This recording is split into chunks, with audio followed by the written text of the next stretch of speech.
Hello મિત્રો, કેમ છો તમે બધા? આજે પાછું સ્વાગત છે તમારું અમારા એક નવા વિડીયોમાં। મિત્રો, હું છું પરમાર દીપક અને તમે જોઈ રહ્યા છો દીપક જીકે ગુજરાતી યુટ્યુબ ચેનલ। મિત્રો, આજે હું તમારા માટે 5 મજેદાર પ્રશ્નો લઈને આવ્યો છું। વિડીયો ચાલુ કર્યા પહેલાં અમારી ચેનલને લાઇક, શેર અને સબસ્ક્રાઈબ કરવાનું ના ભૂલતા। પ્રશ્ન નંબર 1, મગફળી વધારે કયા રાજ્યમાં થાય છે? એ રાજસ્થાન, બી પંજાબ, સી ગુજરાત, ડી હરિયાણા। તો સાચો જવાબ છે ડી સી ગુજરાત। ગુજરાતમાં મગફળીનો પાક વધારે થાય છે। પ્રશ્ન નંબર 2, ઝાડના થડમાં કલર કેમ લગાવવામાં આવે છે?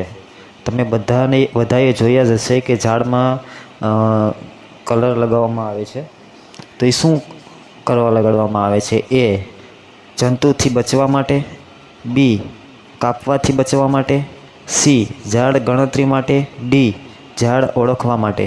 તો સાચો જવાબ છે એ જંતુથી બચાવવા માટે, એમાં જંતુ ઉપર ના ચડે।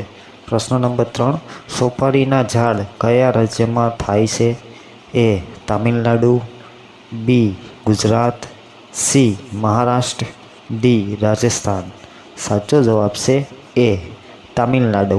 તામિલનાડુમાં સોપારીના ઉત્પાદન વધારે થાય છે સૌથી। મિત્રો, વિડીયો સારો હોય તો સબસ્ક્રાઈબ કરવાનું ના ભૂલતા। પ્રશ્ન નંબર 4, નારિયેળીનું ઉત્પાદન સૌથી વધારે ક્યાં થાય છે?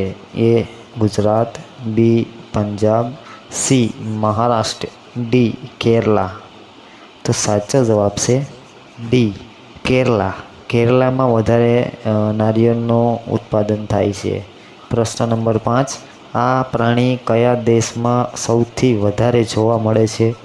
A America, B Bharat, C Australia, D Europe.